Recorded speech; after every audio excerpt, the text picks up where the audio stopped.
Olá, bem-vindos a mais um programa da série Sua Escola, Nossa Escola. Hoje vamos para o interior do estado do Mato Grosso do Sul, onde fica a terra indígena Terena. No município de Aquidauana, vamos conhecer duas escolas indígenas que têm em comum uma constante preocupação com a preservação de sua identidade. Nessas escolas, as crianças aprendem primeiro a língua terena e depois o português.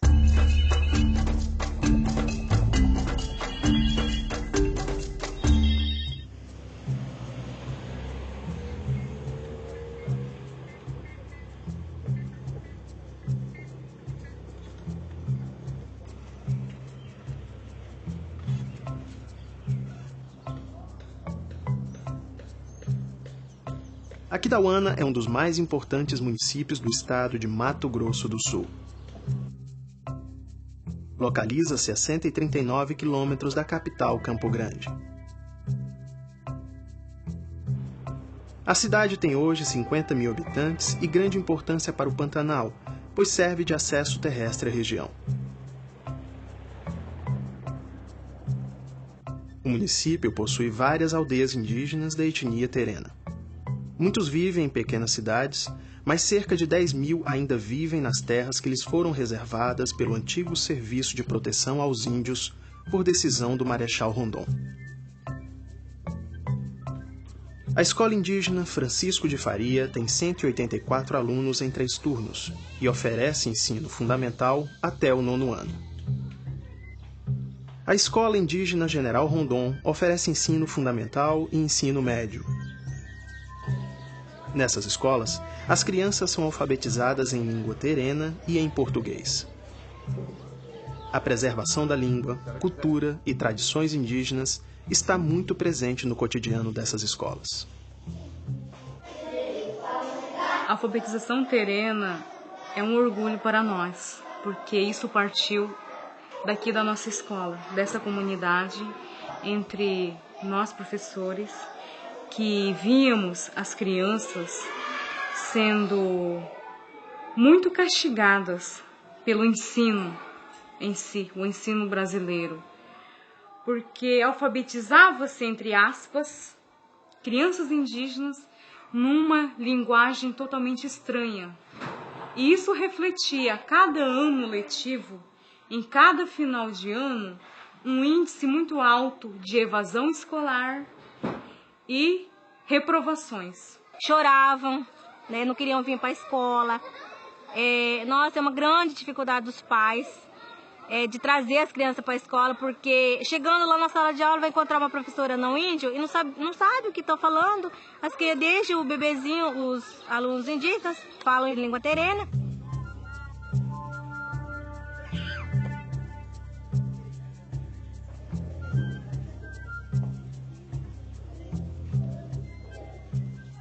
Juntando essa problemática e com o suporte da LDB, nós pensamos em fazer, por iniciativa própria, um ensino diferente, onde as nossas crianças eram alfabetizadas na língua terena e posteriormente passado por um período de transição, que é o terena para o português.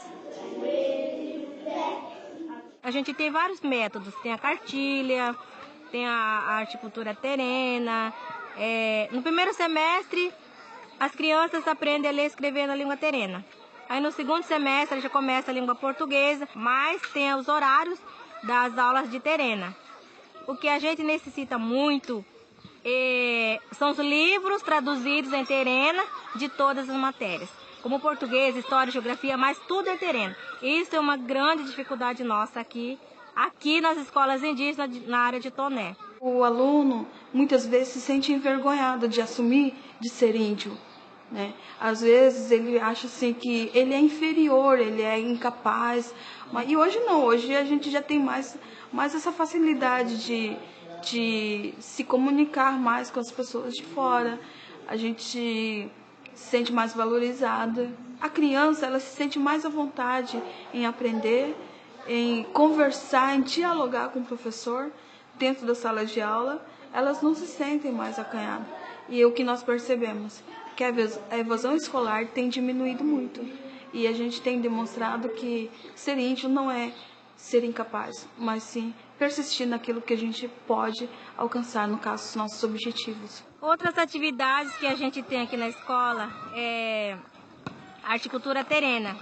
A horticultura terena, que é um programa de toda a escola indígena para preservar, para manter a cultura, para retomar o que já foi perdido. São poucas pessoas que fazem esse trabalho aqui. Se for, são quatro ou cinco pessoas que fazem cestarias, como vasos, cestas, abanico. Cerâmica não tem nenhum. Só tem uma mulher lá em Água Branca que faz cerâmica. Então as crianças se interessam. Então é muito bom essa manutenção, essa valorização da cultura. O respeito pela diversidade é muito importante em um país tão plural como o nosso. Os Terena têm uma tradição secular e a sua língua é um dos fundamentos mais importantes para a manutenção de sua identidade étnica.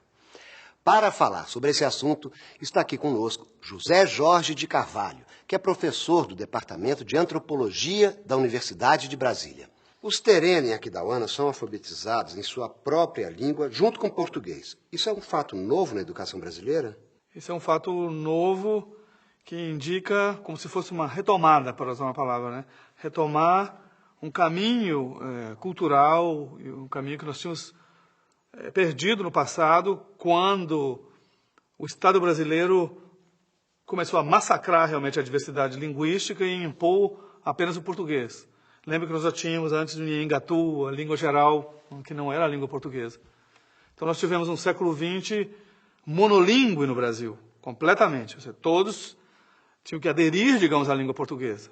E aqueles que falavam outros idiomas eram inferiorizados, porque se não dominassem completamente o português, não teriam outra forma de se apresentar. Então, o bilinguismo, na verdade, o pluringuismo, quer dizer, o mundo poliglota, é a realidade de muitas nações, de muitos países do mundo. Na verdade, a educação é bilíngue. É absurdo a situação oposta, que pessoas que falam outro idioma não possam ser alfabetizadas no seu idioma. Então, na verdade, essa reivindicação, as escolas bilíngues estão ocorrendo em vários pontos do país, né? Escola bilíngue em Guarani, no Alto Rio Negro, no Xingu, em todas as regiões indígenas brasileiras, o fenômeno do bilinguismo está surgindo de novo, como uma retomada, vamos dizer, de um caminho de autoestima, de um caminho de reivindicação da realidade própria. Era isso que eu queria perguntar também, se você acha que o ensino bilíngue deve ser adotado em todas as comunidades indígenas do Brasil. Em todas que o reivindicarem, e a maioria delas o reivindicam. Alfabetizar não é apenas escrever, né? Mas é buscar uma outra lógica, aprender uma outra lógica, a lógica que é mais íntima para a pessoa. E é muito mais rico conhecer mais de uma lógica. Então, na verdade, a criança indígena que é bilíngue, na verdade, ela tem uma plasticidade, em muito sentido intelectual, de lógica, do que a criança que é monolíngue, que só sabe a língua portuguesa. Nós vimos que as crianças Terena diminuíram muito as suas dificuldades quando passaram a ser alfabetizadas por professores Terena. O que o senhor acha disso? Bom, eu acho que foi uma solução, obviamente, genial da parte dos Terena de fazer isso, pelo seguinte: a criança Terena, o Terena é a língua natural, é a língua que ela fala perfeitamente, né? Então, o processo de alfabetização, que é um processo de assimilar uma outra lógica, né, dos signos, da escrita, se fosse em português, ela entraria com um déficit, porque ela não é natural da língua portuguesa como ela é da Terena. Então, é uma dupla dificuldade que está sendo introduzida na criança. Enquanto ser alfabetizado no idioma que ela conhece, não oferece maior dificuldade. Então, uma vez entendida a lógica do que significa transformar o que se fala em signos, fazer agora a tradução para a língua portuguesa é uma coisa muito mais simples. Sim, e isso sendo feito por professores Terena. Porque aí é uma outra questão, que é a identificação, que é o processo de identificação, que é muito mais fácil para uma criança sentir-se identificada com um professor que fala seu idioma, que conhece a sua forma de ser, do que aquele que não fala, que na verdade existe aí uma incomunicabilidade de base.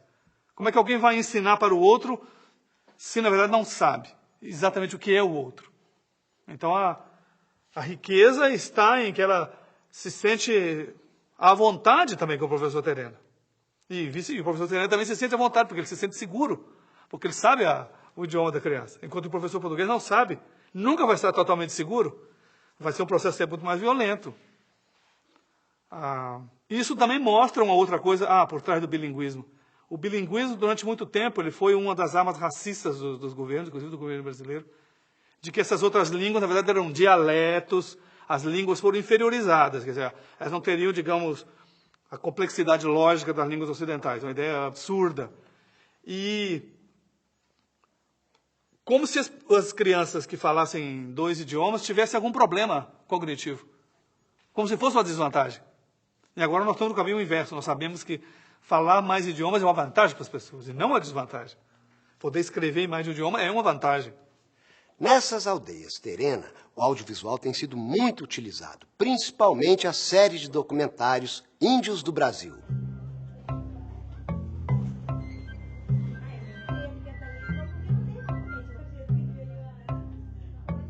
O vídeo Índios do Brasil, nós temos trabalhado sempre na Semana Cultural do Índio. Pegamos aquela semana do dia 19 de abril de todos os anos, montamos as nossas aulas, juntamente com os professores, coordenador, para estar repassando aos nossos alunos o conhecimento que eles devem ter que nós terenos não somos somente nós, índios do Brasil, mas que existem outras etnias, outros povos com a língua diferente, costumes diferentes, valores diferentes. Sabemos que o Brasil ele é formado por uma cultura muito rica, onde está o negro, o índio e outros povos que também fazem parte dessa cultura brasileira.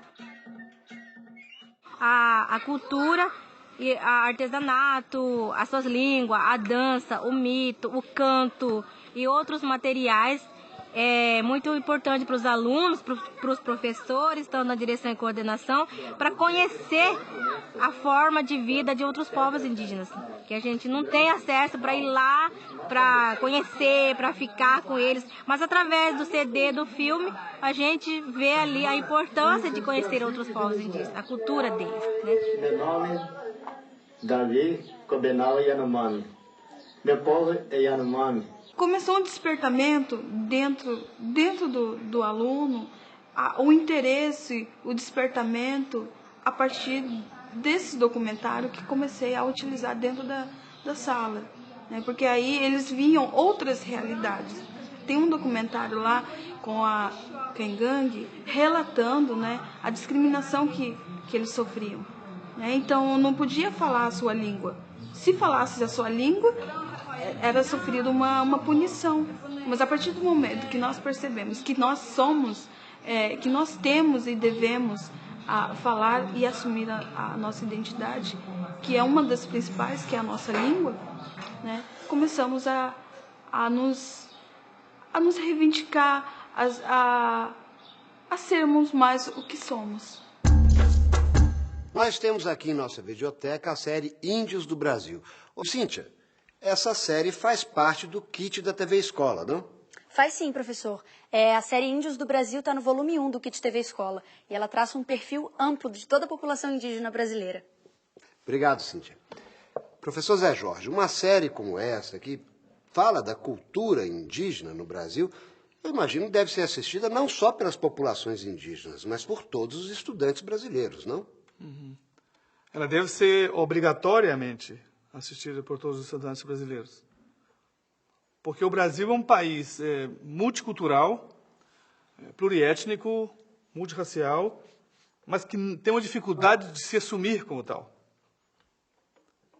A única maneira dele mudar essa ideia, né, assim, errônea, essa ideia injusta de si mesmo, é que uma geração de estudantes, que todos os estudantes do país, cedo admitam e compreendam o caráter multicultural do país.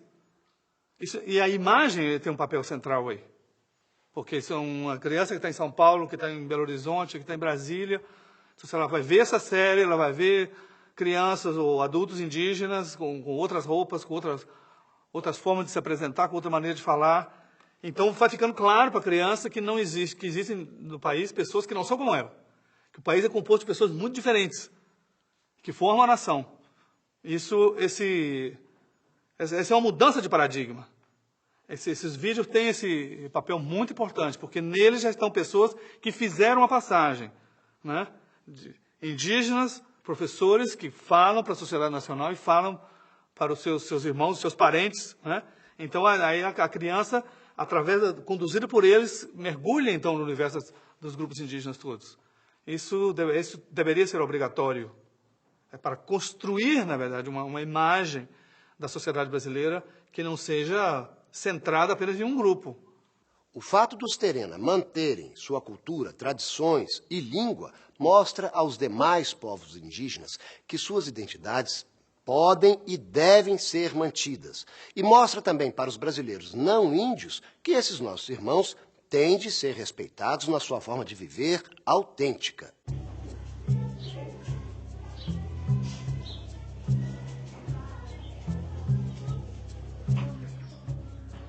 A extraordinária diversidade cultural do Brasil é uma de suas maiores riquezas. A partir da Constituição Federal de 1988, os governos brasileiros têm se empenhado seriamente na defesa dos direitos indígenas, demarcando terras e criando programas especiais de educação e saúde indígena. Muita coisa ainda precisa ser feita. E as associações indígenas devem contribuir para que esses direitos sejam cada vez mais respeitados. Há uma grande preocupação da comunidade, em geral, das lideranças, professores, em resgatar o que nos foi tirado um dia, para que os nossos filhos tenham mais dignidade de vida futuramente. Ela vai retratar, vai trazer a imagem de alguns dos senhores, de alguns de vocês, durante a preparação desse vídeo. Na sala de aula nós temos bastante dificuldades, né, no que diz respeito a questões estruturais, a própria cultura pedagógica que precisa passar, precisa compreender definitivamente a utilização do recurso audiovisual. Isso é algo que nós temos uma certa carência, num contexto geral. Inserir a utilização do audiovisual na sala de aula é um passo que os educadores precisam dar, mas isso depende também de formação, de capacitação, de estrutura, de interesse de nossa parte. A reciclagem de conhecimento também é um grande problema nosso. Tem cursos aqui da hora, mas é pago. Não tem como a gente participar, né? São professores índios, 30 professores, aí não tem como participar. Esses cursos que é pago, tem que ir, tem que participar, tem que dormir no hotel, alimentação e outros problemas que a gente encontra, né?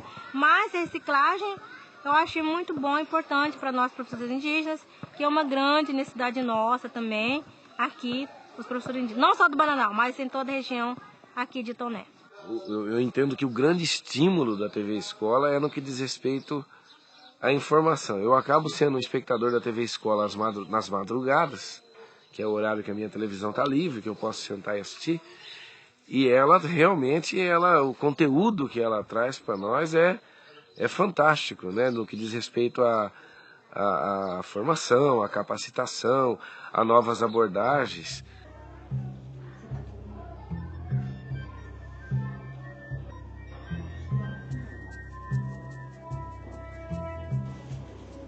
A gente tem que se capacitar para a gente poder ter argumento para, se eu for lá debater com essas pessoas, que armas eu vou usar?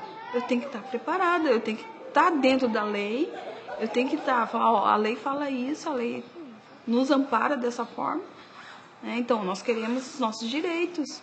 Nós temos tido uma autonomia, mas uma autonomia que está ainda entre aspas.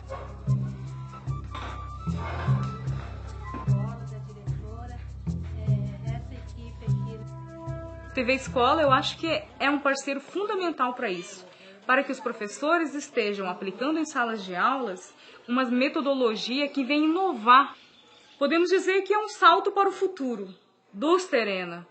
Então, a TV Escola, ela deve sim ser trabalhada e ser reciclada e ter um acompanhamento. Não vir aqui colocar os mecanismos sem nos dar suporte. Os professores têm que estar habilitados para trabalhar com esse mecanismo e que as aulas também serão ricas a partir do audiovisual, de documentários muito ricos que nós não temos acesso. Mas a TV Escola pode fazer isso para nós. Então, o que nós esperamos da TV Escola, que ela trabalhe cada vez mais e melhore essa condição de nós termos acesso a esses documentários.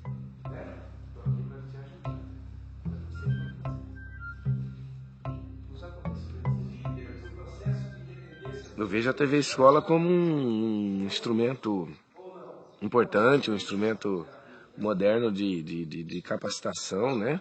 Um grande acervo assim de conhecimento a respeito da prática pedagógica, a respeito de educação, e adequado para consulta, para informação, para trabalho, né?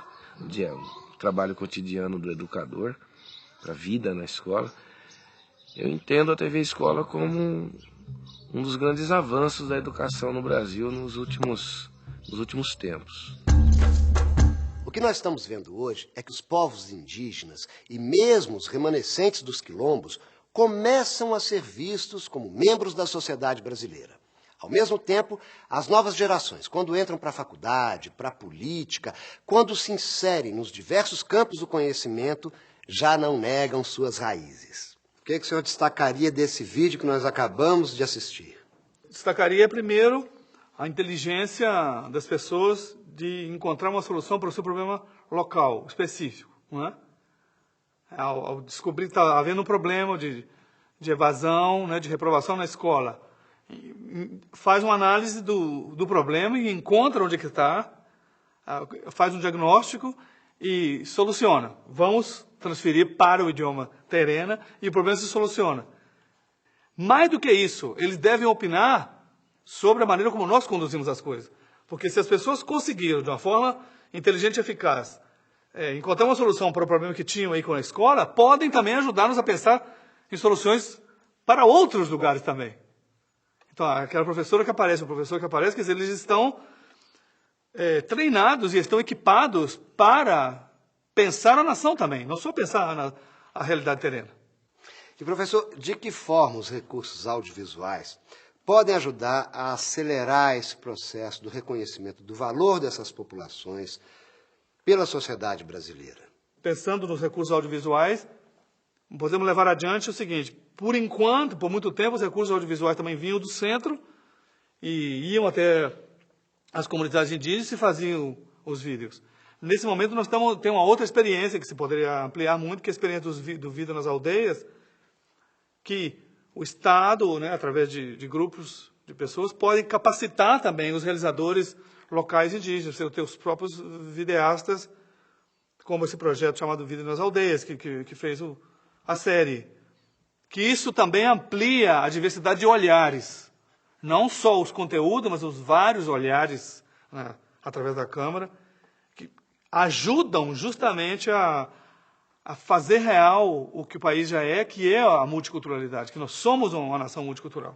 Quer dizer, são várias maneiras de olhar a nossa realidade. Então, os recursos audiovisuais, eu acho que apresentam isso até com mais contundência do que os livros escritos. Isso é algo que poderia crescer muito mais. Nós já temos essa experiência piloto e ela pode crescer muito mais. Muito bem, nós queremos agradecer a participação do professor José Jorge de Carvalho, lembrando que ele estará conosco em outro programa da série Sua Escola, Nossa Escola. A vocês que nos acompanharam, muito obrigado e até a próxima.